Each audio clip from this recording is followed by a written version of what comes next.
क्या मैं नीट 2027 की तैयारी वन शॉट लेक्चर से करूं या मुझे डिटेल लेक्चर की तरफ बढ़ना चाहिए ताकि मैं अच्छे से प्रिपेयर कर पाऊं? अब अगर आप सारे चैप्टर्स डिटेल लेक्चर से करते हैं तो आपके पास क्वेश्चन प्रैक्टिस करने का या आपका सिलेबस कंप्लीशन का टाइम आगे बढ़ जाता है। वहीं आप सारे लेक्चर वन शॉट से करते हैं तो आपको उस लेवल की कॉन्सेप्चुअल क्लैरिटी नहीं मिल पाती है। तो इस असमंजस को आज के वीडियो में मैं दूर करने वाला हूं, तो इस वीडियो को एंड तक जरूर देखना। और अगर आपको यही सेम वीडियो फिजिक्स और केमिस्ट्री का भी चाहिए तो कमेंट सेक्शन में जरूर मेंशन कीजिएगा। तो देखो यार, 3 पैरामीटर पे हम डिवाइड करते हैं कि वेदर उस चैप्टर के लेक्चर को आपको वन शॉट में देखना है या डिटेल लेक्चर में देखना है। बट उससे पहले आपको समझना पड़ेगा कि वन शॉट का मतलब क्या होता है और डिटेल लेक्चर का मतलब क्या होता है।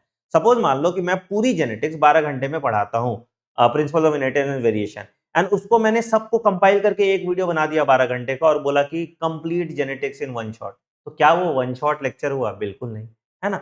एसेंशियली वन शॉट लेक्चर का मतलब है कि आपने कोई भी टॉपिक को सिर्फ एनसीईआरटी के लेवल का या एनसीईआरटी रिव्यू की मदद से पढ़ लिया और जो एक्स्ट्रा पॉइंट था उसको ऐड कर दिया आपने एनसीईआरटी में। जैसे मान लो कि लिविंग वर्ल्ड का मैं एग्जांपल लेता हूं, ठीक है। तो अब जैसे देखो क्या किया मैंने, एनसीईआरटी को अच्छे तरीके से इलस्ट्रेट कर दिया। जैसे मान लो कि अर्नेस्ट मेयर हैं तो बायोलॉजिकल कॉन्सेप्ट ऑफ स्पीसीज इन्होंने दिया, ये बात कर लिया हमने। फिर जो नहीं इंपॉर्टेंट था उसको हटा दिया। फिर आप देखो जो जो की पॉइंट्स है उस की पॉइंट को अंडरलाइन कर लिया। जहां पे लग रहा है कि इसको अलग से लिख लेना चाहिए उसको अलग से लिख लिया। कुछ ऐड करना था, जैसे वायरल नोमेनक्लेचर का फुल फॉर्म या बैक्टीरियल नोमेनक्लेचर का फुल फॉर्म नहीं दिया, उसको ऐड कर लिया। जो फ्रीक्वेंटली आज टॉपिक है उसको अलग से लिख लिया ताकि मुझे याद रह जाए। तो अगर हम इस तरह के लेक्चर्स को देखते हैं तो इसको हम वन शॉट कहते हैं। वहीं डिटेल लेक्चर का मतलब होता है कि मैं पहले हैंड रिटन नोट्स के माध्यम से सब कुछ डिटेल में पढ़ूंगा और फिर मैं उसका पर्टिकुलर एनसीईआरटी रिव्यू करूंगा। तो इसको हम डिटेल लेक्चर की कैटेगरी में आते हैं। तो मतलब कि अगर हम नोट्स बना रहे हैं और उसके बाद थोड़ा एक्स्ट्रा जा रहे हैं एनसीईआरटी से थोड़ा सा, और उसके बाद हम एनसीईआरटी रिव्यू कर रहे हैं, तो इसको हम डिटेल लेक्चर की कैटेगरी में आते हैं। चलो, ये कॉन्सेप्ट तो आपका क्लियर हो गया कि लेक्चर कौन सा डिटेल है या कौन सा वन शॉट है और उसका इफेक्टिव ड्यूरेशन क्या होना चाहिए। ठीक है। अब सर डिसाइड कैसे करें कि मुझे वन शॉट लेक्चर करना है या डिटेल लेक्चर करना है? तो सिंपल है बेटा, 3 पैरामीटर्स पे करते हैं। सबसे पहले तुम्हें पता तो होना चाहिए ना तुम्हारे वीक टॉपिक कौन से हैं। तो उसके लिए सबसे पहले सिलेबस ट्रैकर एक इंस्टॉल करो। कहाँ मिलेगा syllabus tracker sir? Syllabus tracker बेटा आपको मेरे टेलीग्राम चैनल t.me/anmani001 पे मिल जाएगा। अब यहाँ पे क्या करो, आप सब टॉपिक्स को कैटेगराइज करो कुछ इस तरह से कि मान लो कोई एक ऐसा सब टॉपिक है, मुझे सब कुछ आता है उसमें, मैंने प्रैक्टिस भी किया, मुझे कुछ ज़रूरत नहीं है, तो मैं उसको 5 स्टार दे दूंगा। ऑल डन, सिर्फ 1-2 बार रिवीजन करना है, मैं कर लूंगा। अगर मैंने थ्योरी पढ़ा है और बस थ्योरी रिवीजन की ज़रूरत है तो मैं उसको 4 स्टार दूंगा, और प्रैक्टिस की ज़रूरत है तो मैं उसको 4 स्टार दे दूंगा। ठीक ठाक पढ़ा है मैंने, ठीक है, बट मुझे प्रैक्टिस ज़्यादा ज़रूरत है तो मैं 3 स्टार दे दूंगा। मैंने या तो पढ़ा है और मुझे समझ नहीं आया और मैंने प्रैक्टिस तो बिल्कुल नहीं की है तो उसको मैंने 2 स्टार दूंगा, और मैंने पढ़ा ही नहीं या हाथ ही नहीं लगाया तो मैं उसको 1 स्टार दूंगा। तो अगेन हमारा दायित्व ये कहता है कि अगर हम 3 स्टार तक लेवल पे हैं तो हमको इसका डिटेल्ड देखना चाहिए लेक्चर, क्योंकि हमारे नंबर ऑब्वियसली नहीं आ रहे होंगे, तभी तो या तो मैंने पढ़ा नहीं है या वो करना चाहिए। तो दिस इज वन क्राइटेरिया, ठीक है। दूसरा है कि आपको ये डिफाइन करना है कि लेक्चर कॉन्सेप्चुअल है या रट्टाफिकेशन है। तो हमने इस पीपीटी को इसी 2 पार्ट में कैटेगराइज किया है, कॉन्सेप्चुअल चैप्टर्स वर्सेस रट्टाफिकेशन चैप्टर। जितना भी रट्टाफिकेशन चैप्टर्स होता है उसको वन शॉट करना चाहिए, एंड जितना भी कॉन्सेप्चुअल चैप्टर्स होते हैं जहां पे थोड़ा बाएं दाएं हो सकता है सवाल, उसको आपको इधर करना चाहिए, डिटेल में करना चाहिए, ठीक है। तो कॉन्सेप्चुअल वर्सेस रट्टाफिकेशन, ठीक है। एक ये दूसरा क्राइटेरिया हो गया। तीसरा क्राइटेरिया होता है बेटा कि हाई आरओआई है या नहीं। अब मान लो कि मुझे पता है कि यहां से बहुत ज्यादा सवाल आता है तो मैं उसको अच्छे से पढ़ूंगा, है ना? जैसे मान लो इकोलॉजिकल पिरामिड है, मैं उसको बहुत अच्छे से पढ़ूँगा। या सवाल एकदम नहीं आता यार, मतलब कि क्या फ़ायदा पढ़ के, तो मैं उसको एनसीईआरटी से पढ़ लूँगा। तो हाई आरओआई वर्सेस लो आरओआई भी मिलता है। हाई आरओआई वर्सेस लो आरओआई का भी आपको पीडीएफ मेरे टेलीग्राम चैनल t.me/anand001, ठीक है? अब सिलेबस ट्रैकर आपने बना लिया, आपको पता है कौन से आपको वन शॉट करने हैं, कौन से आपको डिटेल करने हैं। अब आते हैं कि कौन सा चैप्टर रट्टाफिकेशन है जिसको आप वन शॉट में भी अच्छे से कर सकते हो। तो रट्टाफिकेशन चैप्टर जैसे लिविंग वर्ल्ड हो गया आपका, बायोलॉजिकल क्लासिफिकेशन हो गया, प्लांट किंगडम हो गया, एनिमल किंगडम हो गया, प्लांट मॉर्फोलॉजी हो गया, प्लांट एनाटॉमी हो गया, स्ट्रक्चरल ऑर्गेनाइजेशन हो गया। एनिमल टिश्यू को आप कॉन्सेप्चुअल में डालो, है ना? फ्रॉग हो गया, कॉकरोच हो गया और प्लांट ग्रोथ एंड डेवलपमेंट, है ना? इसको आप डायरेक्ट एनसीईआरटी रिव्यू से पढ़ सकते हो, कुछ और चीज की जरूरत यहाँ पे नहीं है और एनसीईआरटी बियॉन्ड जाने की जरूरत नहीं है, ठीक है? इसके बाद आप यहाँ पे टॉपिक वाइज क्वेश्चन कर सकते हैं, क्वेश्चन प्रैक्टिस पे ज्यादा फोकस करो, है ना? प्लस आप चैप्टर टेस्ट दे सकते हैं और इसमें आपको डिफरेंट तरह के क्वेश्चंस करने चाहिए, है ना? मैच द फॉलोइंग, ताकि आपकी स्पीड बढ़े, स्टेटमेंट बेस्ड क्वेश्चन, है ना?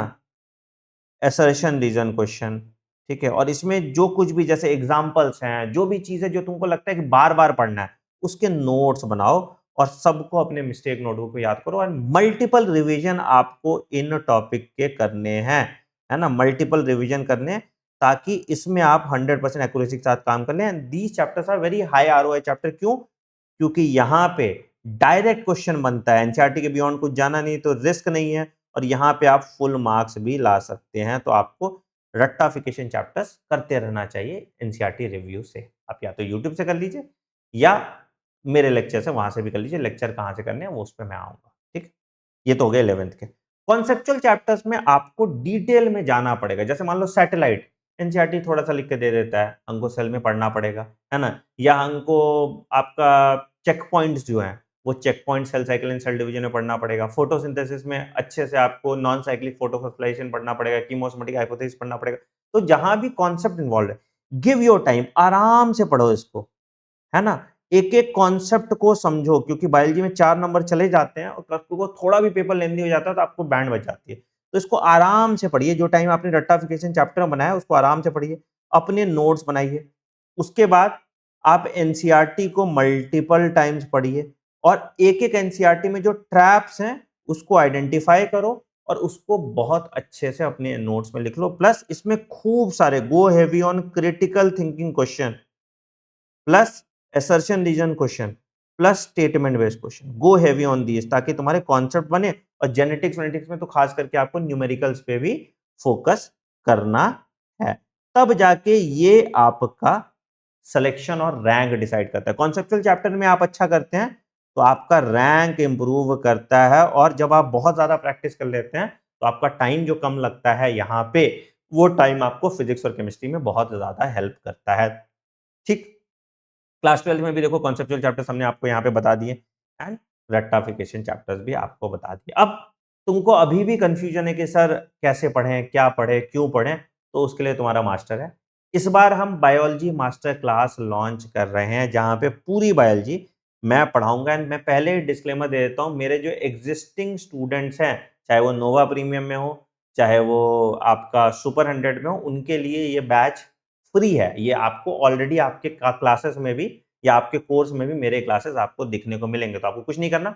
जिन्होंने नहीं लिया है उनके लिए आपको मेरे वेबसाइट साइटोन.in या साइटोन ऐप इंस्टॉल करना है, नीट यूजी सेगमेंट में जाना है एंड वहां पे आपको बायोलॉजी मास्टर क्लास दिखेगा। अब इस बायोलॉजी मास्टर क्लास में आपको बेटा एक गिफ्ट मैं देता हूँ, ठीक है? इमेजिन नहीं कर सकते किस प्राइस पे मैं पढ़ा रहा हूँ। मैं पूरे लेक्चर्स लाइव लूंगा, जहां एनसीईआरटी रिव्यू की जरूरत है पूरी एनसीईआरटी रिव्यू करेंगे, जहां पे डिटेल लेक्चर की जरूरत है पूरे लेक्चर्स करेंगे।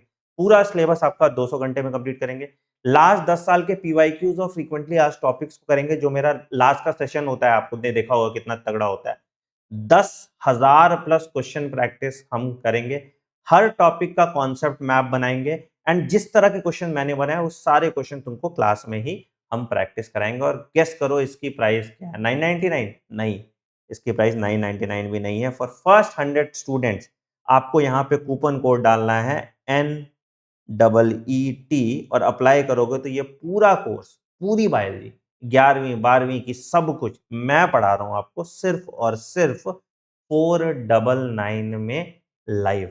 तो you can thank me in the comment section, है ना, कि मैंने बहुत बड़ा दिल दिखा के इंडिपेंडेंस डे के उपलक्ष्य पे ये काम किया है आपके लिए। बाकी आपको अगर हाई आरओआई चैप्टर्स की लिस्ट चाहिए, एनसीईआरटी बायोलॉजी के नोट्स कैसे बनाने या एनसीईआरटी बायोलॉजी कैसे पढ़ना है, तो उसके बारे में भी कमेंट सेक्शन में ज़रूर मेंशन कीजिएगा। प्लीज़ मुझे आपके इस वीडियो पे बहुत सारा प्यार चाहिए, तो वीडियो को ज़रूर लाइक कीजिएगा। चैनल पे नए हैं तो चैनल को सब्सक्राइब कर दीजिए एंड बेल आइकन दबा दीजिए ताकि आप कोई नोटिफ़िकेशन मिस ना करें।